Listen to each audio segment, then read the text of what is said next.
ഇടുക്കിയിലെ സാഹസിക വിനോദസഞ്ചാര കേന്ദ്രങ്ങളിൽ പരിശോധന നടത്താനൊരുങ്ങി ജില്ലാ ഭരണകൂടം.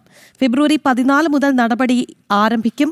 മാർച്ച് 31 മുൻപ് പരിശോധന പൂർത്തിയാക്കി സർക്കാരിന് റിപ്പോർട്ട് നൽകുമെന്ന് ജില്ലാ കളക്ടർ ദിനേശ് ചെറുവാട്ട് അറിയിച്ചു.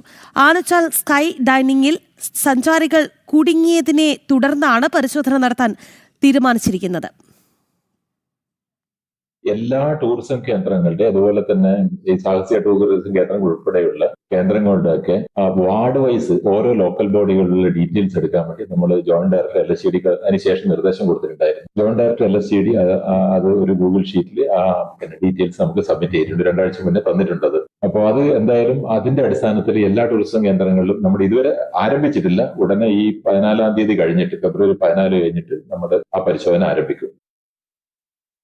തോമസ് ഉണ്ട്. സുബിൻ, ഈ പരിശോധന എന്ന് പറയുമ്പോൾ അത് എന്തെങ്കിലും സംഭവിക്കുമ്പോൾ മാത്രം ഉണ്ടാകേണ്ട ഒന്നല്ല. പക്ഷേ അദ്ദേഹം തന്നെ പറയുന്നുണ്ട് ഇതുവരെ പരിശോധനകൾ നടന്നിട്ടില്ല എന്നുള്ളത്. എന്തായാലും ഇപ്പോഴെങ്കിലും പരിശോധന ആരംഭിക്കുന്നത് നല്ല കാര്യം തന്നെയാണ്. എന്തായാലും ഈ ഒരുപാട് സഞ്ചാരികൾ എത്തുന്ന പ്രദേശം കൂടിയാണ്.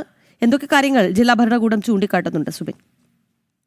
തീർച്ചയായും ഒരു ജില്ലയിലെ പ്രധാന ടൂറിസം കേന്ദ്രങ്ങളെല്ലാം, അതായത് മൂന്നാർ, തേക്കടി, വാഗമൺ ഉൾപ്പെടെയുള്ള വിനോദസഞ്ചാര കേന്ദ്രങ്ങളെല്ലാം തന്നെ ഇത്തരത്തിൽ സാഹസിക വിനോദ കേന്ദ്രങ്ങളുണ്ട്. പ്രധാനമായും സിപ്പ് ലൈനുകൾ, അതുപോലെ തന്നെ ഗ്ലാസ് ബ്രിഡ്ജുകൾ, ഹോട്ട് ബലൂണുകൾ ഉൾപ്പെടെയുള്ള സാഹസിക വിനോദങ്ങളാണ് കൂടുതലായി ജില്ലയിലുള്ളത്. ഇതിൽ കൂടുതൽ സാഹസിക വിനോദങ്ങളും വേണ്ടത്ര അനുമതി ഇല്ലാതെയും അതുപോലെ തന്നെ പരിസ്ഥിതി ലോല മേഖലയിൽ, അതായത് റെഡ് സോൺ ഉൾപ്പെടുന്ന മേഖലയിലൊക്കെയാണ് പ്രവർത്തിക്കുന്നത് എന്നുള്ളതാണ് വസ്തുത. ഈ ഒരു സാഹചര്യത്തിലാണ് ഈ പരിശോധന നടത്താൻ നിലവിൽ ജില്ലാ ഭരണകൂടം തീരുമാനിച്ചിട്ടുള്ളത്. അതായത് ഏതാനും മാസങ്ങൾക്ക് മുമ്പ് മൂന്നാറിന് സമീപം ആനച്ചാലിൽ ഒരു സ്കൈ ഡൈനിങ്ങിൽ ഏതാനും സഞ്ചാരികൾ കൊടുക്കുകയും അതിസാഹസികമായി അവരെ രക്ഷപ്പെടുത്താൻ ഒരു സാഹചര്യം ഉണ്ടാവുകയും ഒക്കെ ചെയ്തിരുന്നു. ഈ ഒരു സാഹചര്യത്തിലാണ് ഈ പരിശോധന നടത്താൻ നിലവിൽ ജില്ലാ ഭരണകൂടം തീരുമാനിച്ചിട്ടുള്ളത്. ഇതുമായി ബന്ധപ്പെട്ട് ഇടുക്കി ജില്ലയിലെ എല്ലാ പഞ്ചായത്തുകളെയും വാർഡ് തലങ്ങളിൽ മുതൽ ഈ സാഹസിക വിനോദങ്ങൾ ഉൾപ്പെട്ടിട്ടുള്ള വാർഡുകൾ എടുക്കുകയും അവിടെ ഏതൊക്കെ പഞ്ചായത്തിൽ ഏതൊക്കെ തരത്തിലുള്ള സാഹസിക വിനോദങ്ങളാണ് ഉള്ളതെന്നടക്കമുള്ള റിപ്പോർട്ടുകളെല്ലാം നിലവിൽ ജില്ലാ ഭരണകൂടത്തിന് ലഭിച്ചിട്ടുണ്ട്. ഇതിന്റെ അടിസ്ഥാനത്തിലാണ് നിലവിൽ ഇപ്പോൾ ഈ ഒരു പരിശോധനകൾ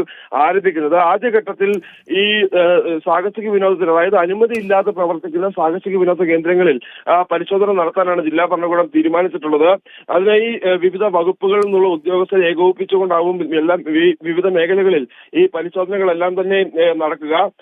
അതോടൊപ്പം തന്നെ ഈ അനുമതി ഇല്ലാത്ത പരിശോധന ഈ വിനോദസഞ്ചാര കേന്ദ്രങ്ങൾ അത് പൂർണ്ണമായും അടച്ചുപൂട്ടിയിടാനുള്ള ഒരു നീക്കത്തിലേക്കാണ് എന്തായാലും ജില്ലാ ഭരണകൂടം കടക്കുന്നത്. അതായത് ഫെബ്രുവരി 14 ഈ ഒരു പരിശോധനകൾ ആരംഭിക്കാനാണ് തീരുമാനിച്ചിട്ടുള്ളത്. മാർച്ച് 31 മുമ്പ് ഈ പരിശോധന പൂർത്തിയാക്കി റിപ്പോർട്ട് ജില്ലാ കളക്ടർ സർക്കാരിന് സമർപ്പിക്കും. ഇതിൽ ചില മാർഗനിർദ്ദേശങ്ങൾ, അതായത് പുതിയ സാഹസിക വിനോദങ്ങൾ, അതായത് വിനോദസഞ്ചാരികളെ ജില്ലയിലേക്ക് കൂടുതലായി ആകർഷിക്കുന്നതിന് സാഹസിക വിനോദങ്ങൾ അത്യാവശ്യമാണ്. അതുകൊണ്ട് തന്നെ ഈ സാഹസിക വിനോദങ്ങൾക്ക് വേണ്ട മാർഗനിർദ്ദേശങ്ങൾ അല്ലെങ്കിൽ മാനദണ്ഡങ്ങളെല്ലാം രൂപീകരിക്കേണ്ടതായുണ്ട്. അതിനുവേണ്ട അടിയന്തര ഇടപെടൽ നടത്തുമെന്നുള്ള ഒരു കാര്യവും ജില്ലാ ഭരണകൂടം വ്യക്തമാക്കുന്നുണ്ട്. അതോടൊപ്പം തന്നെ ഈ ഗ്ലാസ് ബ്രിഡ്ജുകൾ ഉൾപ്പെടെയുള്ളവ മൂന്നാറിലെ പരിസ്ഥിതി ലോല മേഖലയിൽ, അതായത് റെഡ് സോണിൽ ഉൾപ്പെടുന്ന മേഖലയിൽ നിർമ്മിച്ചിട്ടുണ്ട്. ഇതുമായി ബന്ധപ്പെട്ട് കഴിഞ്ഞ ദിവസം ഈ ആനച്ചാൽ മേഖലയിൽ ഒരു ഗ്ലാസ് ബ്രിഡ്ജിന് ഉദ്ഘാടനത്തിന് മുമ്പ് തന്നെ പൂട്ടിപ്പോകുന്ന ഒരു സാഹചര്യം ഉണ്ടായിട്ടുണ്ട്. ഇത്തരത്തിൽ വേണ്ട പരിശോധനകൾ നടത്തിയ ശേഷം മാത്രം ഇനി ഇപ്പോൾ സാഹസിക വിനോദ കേന്ദ്രങ്ങൾ തുറന്നാൽ മതി എന്നുള്ളൊരു ഒരു നിബന്ധനയിലേക്ക് അല്ലെങ്കിൽ നിർദ്ദേശത്തിലേക്ക് അല്ലെങ്കിൽ കർശന നടപടിയിലേക്ക് ഇടുക്കി ജില്ലാ ഭരണകൂടം കടക്കുന്നു എന്നാണ് ജില്ലാ കളക്ടർ വ്യക്തമാക്കുന്നത്.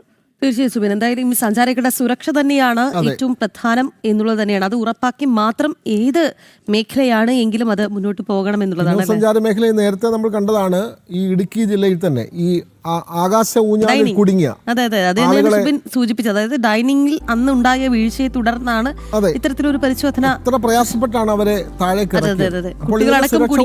അത് മാത്രമല്ല, ഇനിയിപ്പോൾ മാർച്ച് കഴിഞ്ഞാൽ പിന്നെ വെക്കേഷൻ വരികയാണ്. എല്ലാവരും വിനോദസഞ്ചാര കേന്ദ്രങ്ങളിലേക്ക് കുടുംബസമേതം പോകുന്ന ഒരു സാഹചര്യമാണ്. അപ്പോൾ അതിനു മുമ്പ് തന്നെ പരിശോധനകൾ കർശനമാക്കാനാണ് തീരുമാനം.